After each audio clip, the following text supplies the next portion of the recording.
नमस्कार दोस्तों। आज जो कहानी मैं आपके लिए लाया हूं वो हमारे एक सब्सक्राइबर राहुल जी ने हमें भेजी है।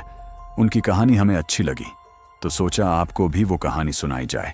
तो चलिए कहानी शुरू करते हैं उन्हीं की जुबान में। मेरा नाम राहुल है और आज जो मैं तुम्हें सुनाने जा रहा हूं वो कोई कल्पना नहीं है। ये मेरी जिंदगी का सबसे डरावना सच है जिसे मैं चाहकर भी भूल नहीं सकता। मैं बंगलौर में जॉब करता था। मेरी जॉब प्राइवेट थी लेकिन अच्छा खासा पैसा कमा लेता था। पहले तो मैं किराए से रूम लेकर ही रहता था, लेकिन फिर कुछ सालों बाद मैंने अपना खुद का घर लेने की प्लानिंग की। मैंने शहर के किनारे एक पुराना मकान खरीदा, लेकिन वो मकान वहां के लोगों की चर्चा में रहता था कि उस मकान में भूत रहते हैं, आत्मा रहती है।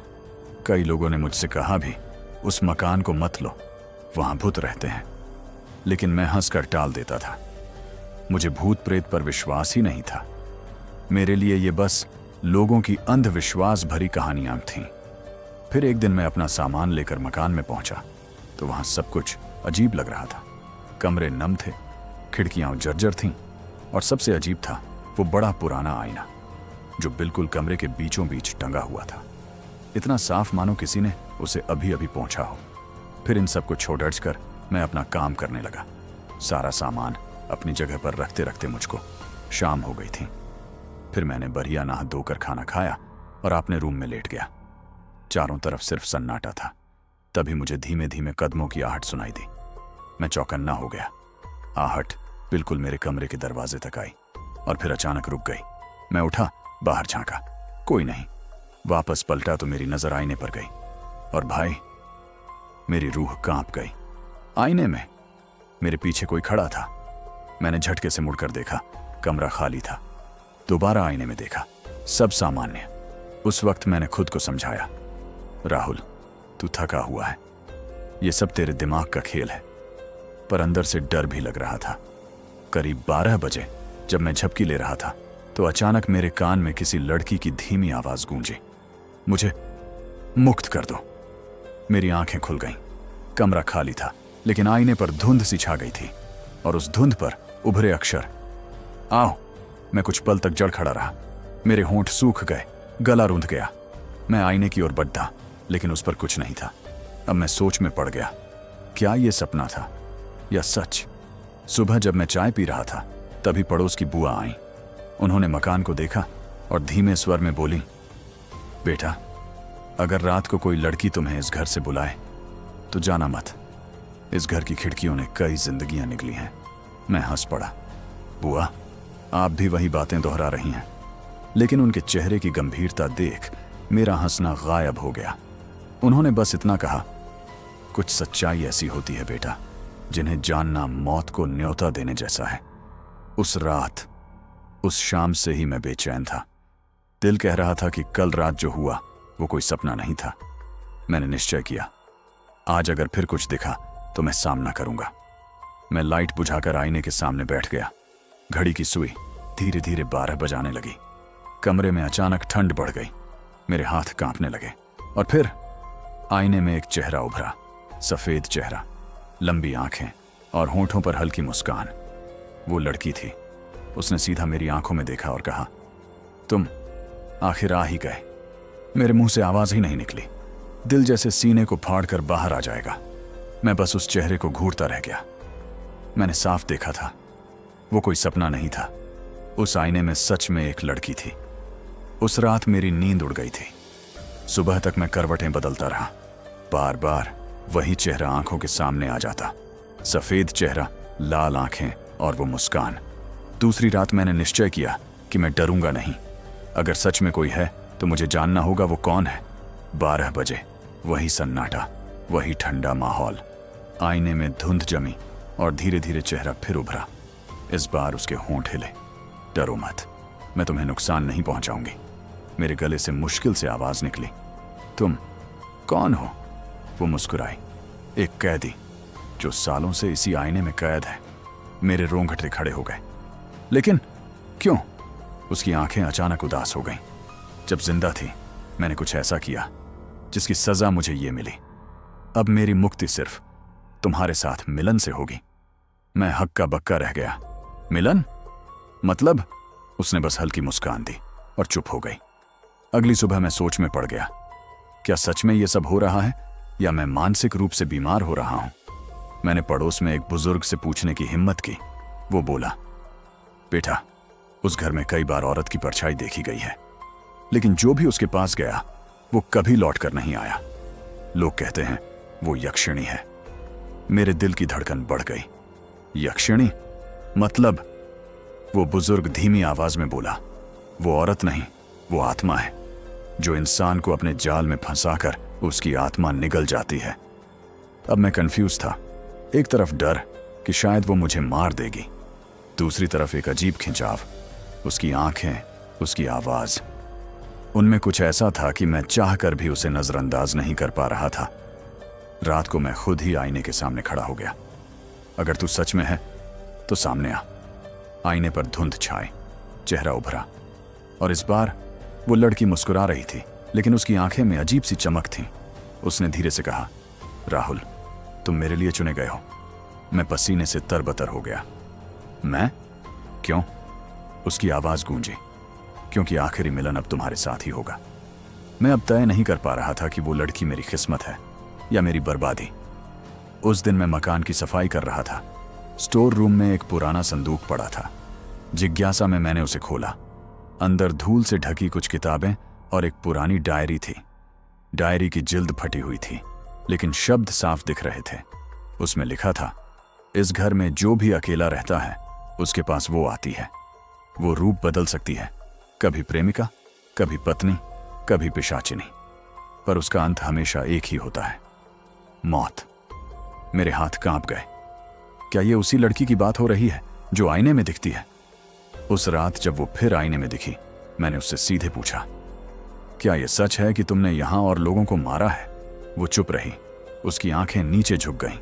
फिर बोली, मैंने किसी को नहीं मारा, लेकिन जो मेरे करीब आया वो बच नहीं पाया। उसके शब्दों में सच्चाई भी थी और रहस्य भी। मेरा दिमाग कह रहा था, दूर रहो राहुल, लेकिन दिल उसकी आंखों में अजीब सा खिंचाव महसूस कर रहा था। मैंने अपने दोस्त आदित्य को सब कुछ बताया। वो हंस पड़ा। तू भी ना राहुल, भूत प्रेत की कहानी सुनकर डर गया। चल, मैं आज रात तेरे साथ वहीं रुकूंगा, देखते हैं तेरी यक्षिणी को। रात आई। हम दोनों आईने के सामने बैठ गए। घड़ी ने जैसे ही 12 बजाए, आईना अचानक धुंधला हो गया। आदित्य चौंक गया। ये सच में कुछ है। आईने में वो लड़की दिखी, लेकिन इस बार उसका चेहरा भयानक था। लाल आंखें, लंबे नुकीले दांत और चेहरे पर खून के धब्बे। आदित्य चीख पड़ा और दरवाजे से बाहर की तरफ भागा। मैं भी कांप गया था, लेकिन आईने की लड़की बस मुझे देख रही थी। सुबह खबर आई कि आदित्य रेलवे ट्रैक पर मरा हुआ मिला। लोगों ने कहा कि उसने खुदकुशी की, लेकिन मैं जानता था यह कोई हादसा नहीं था। उसके पीछे वही लड़की थी। मेरे जहन में उसकी बात गूंज रही थी, जो मेरे करीब आता है वो बचता नहीं।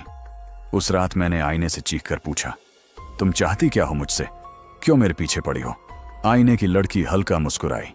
उसकी आंखें लाल चमक रही थीं। क्योंकि राहुल, तुम ही मेरे आखिरी मिलन के लिए चुने गए हो। मेरे रोंगटे खड़े हो गए और मैंने उससे पूछा, लेकिन सिर्फ मैं क्यों? उसने मुझे इस तरह जवाब दिया कि उसकी आवाज मेरे कानों में गूंजने लगी, क्योंकि तुम्हारे बिना मैं कभी मुक्त नहीं हो सकती।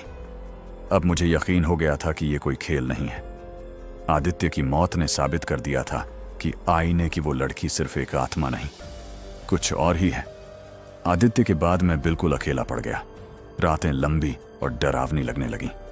हर रात 12 बजे के बाद आईने से उसकी परछाई निकलती और मुझे घूरती रहती। कभी वो हंसती, कभी रोती, कभी अपने हाथ दीवार से बाहर निकालने की कोशिश करती, और हर बार उसकी आवाज मेरे कानों में गूंजती, राहुल, समय कम है, आखिरी मिलन अब होना ही चाहिए। मैंने साहस जुटाया और एक रात मैं आईने के सामने खड़ा होकर चिल्लाया, अगर तू चाहती है कि मैं तेरी मदद करूं तो पहले ये बता, तू असल में कौन है? आईना कांपने लगा। उसकी परछाई साफ हुई और पहली बार उसने अपना नाम बताया। मैं वैजयंती हूं।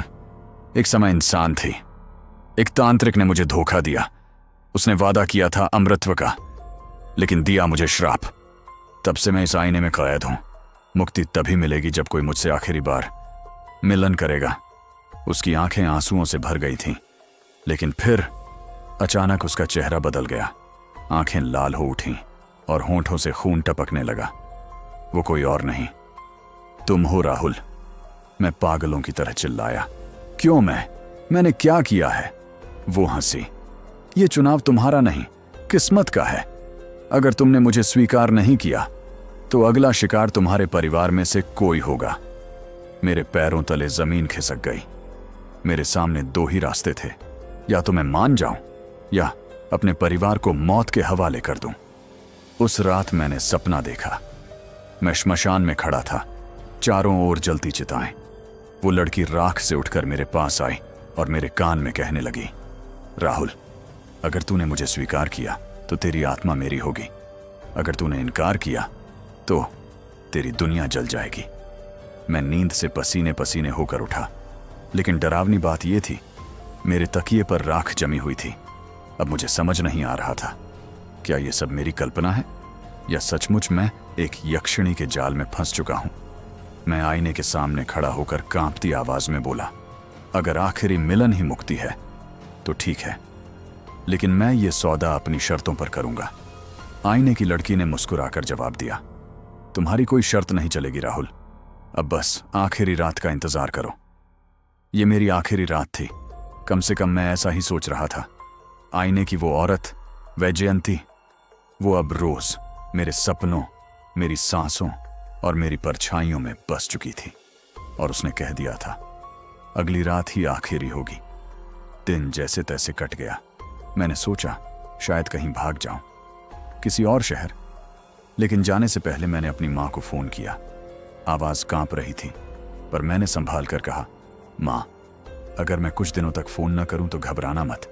बस याद रखना मैं तुमसे बहुत प्यार करता हूं। मां हंसी, बोली, तू पागल है क्या?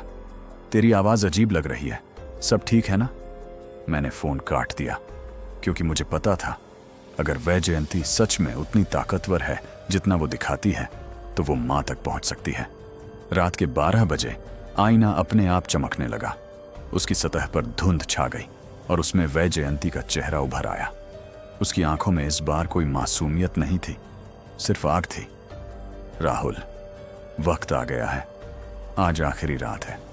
अगर तूने मुझे अपनाया तो तुझे वो सुख मिलेगा जो किसी इंसान ने कभी महसूस नहीं किया, लेकिन अगर तूने इनकार किया तो तेरा शरीर राख बनकर बिखर जाएगा। मेरे गले से आवाज तक नहीं निकली, लेकिन मैं जानता था अब पीछे हटने का कोई रास्ता नहीं है। अचानक आईना तरल पानी की तरह हिलने लगा और मैंने देखा एक हाथ बाहर आया, सफेद लंबी उंगलियां खून से सनी हुई। उस हाथ ने मुझे पकड़कर खींच लिया। मैं चिल्लाया, पर पल भर में मैं आईने के उस पार था। वो जगह किसी अंधेरे महल जैसी थी। ऊपर काले झूमर झूल रहे थे, दीवारों पर पुरानी पेंटिंग्स जिनमें सब औरतें थीं, सबकी आंखें लाल चमक रही थीं। वैजयंती वहां मेरे सामने खड़ी थी, लाल साड़ी में, बाल खुले, चेहरा मानो स्वर्ग की किसी रानी का हो, लेकिन उसकी आंखों में नर्क की आग थी। वो धीरे धीरे मेरी तरफ बढ़ी। उसकी चाल में अजीब सा मोहन था। राहुल, तू जानता है कि मैं तुझसे प्रेम करती हूं, पर मेरा प्रेम तुझे बचाएगा नहीं। ये आखिरी मिलन सिर्फ मेरा उद्धार करेगा और तुझे अंधकार में डुबो देगा। मैं कांपते हुए बोला, अगर तुझे मुक्ति चाहिए तो क्या कोई और रास्ता नहीं है? क्यों मेरी आत्मा ही? वो हंसी, क्योंकि तेरा जन्म ही मेरे लिए हुआ है। तू नहीं जानता राहुल, तू उसी तांत्रिक का वंशज है जिसने मुझे श्राप दिया था। तेरी आत्मा से ही मेरी कैद टूट सकती है। मेरे पैरों तले जमीन खिसक गई। तो ये सब बदला था। मैं कभी उसकी पसंद नहीं था, मैं सिर्फ एक बलि था। उसने मुझे छूना चाहा। जैसे ही उसकी उंगलियां मेरी गर्दन पर आईं, मेरे शरीर में बिजली सी दौड़ गई। सांस रुकने लगी, दिल जोर जोर से धड़कने लगा। मैंने पूरी ताकत से उसे धक्का दिया और भागने की कोशिश की, लेकिन उस महल के सारे दरवाजे अपने आप बंद हो गए। हर पेंटिंग से औरतें बाहर निकलने लगीं, दर्जनों यक्षिणियां, लाल आंखों और नुकीले दांतों वाली। वो सब एक साथ चीखने लगीं, आखिरी मिलन, आखिरी मिलन। मैंने अपने कान बंद कर लिए, पर आवाज भीतर तक उतर गई। अचानक वैजयंती चीखी, रुको, ये सिर्फ मेरा अधिकार है। बाकी सब पीछे हटो। बाकी औरतें धुंध में बदलकर गायब हो गईं। अब वहां सिर्फ मैं और वैजयंती थे। वो बोली, राहुल, तू भाग नहीं सकता। तेरा खून, तेरी आत्मा, तेरी हर सांस सब मेरी है। मैंने कांपते हुए कहा, अगर मैं तुझे अपनाऊं तो क्या सचमुच तुझे मुक्ति मिलेगी? उसकी आंखें नम हो गईं। हाँ, और उसके बाद तुझे हमेशा के लिए मेरे साथ रहना होगा। मैंने गहरी सांस ली। ठीक है, अगर यही तेरी मुक्ति का रास्ता है तो मैं तैयार हूं। वो मुस्कुराई। उसकी आंखों में पहली बार इंसानी चमक थी। वो धीरे धीरे मेरे करीब आई और मुझे बाहों में भर लिया। उसके होंठ मेरे होंठों से मिले और अचानक सब कुछ अंधेरा हो गया। अंधकार के पार जब मेरी आंखें खुली तो मैं अपने कमरे में था। आईना टूटा हुआ पड़ा था। सांसें चल रही थीं, शरीर थक गया था, लेकिन मैं जिंदा था। मैंने राहत की सांस ली। शायद सब खत्म हो गया, लेकिन तभी मैंने आईने की तरफ देखा और मैं जड़ हो गया। उस आईने में लिखा था, धन्यवाद राहुल, अब मैं आजाद हूं। उसके बाद मेरा जीवन सामान्य हो गया, लेकिन मैं आज भी ये नहीं जान पाया मैं बचा कैसे। तो दोस्तों, ये रही राहुल जी की कहानी। अगर आपके साथ भी कोई घटना हुई है तो मेल जरूर करें, और कहानी अच्छी लगी हो तो लाइक करना ना भूलें। धन्यवाद।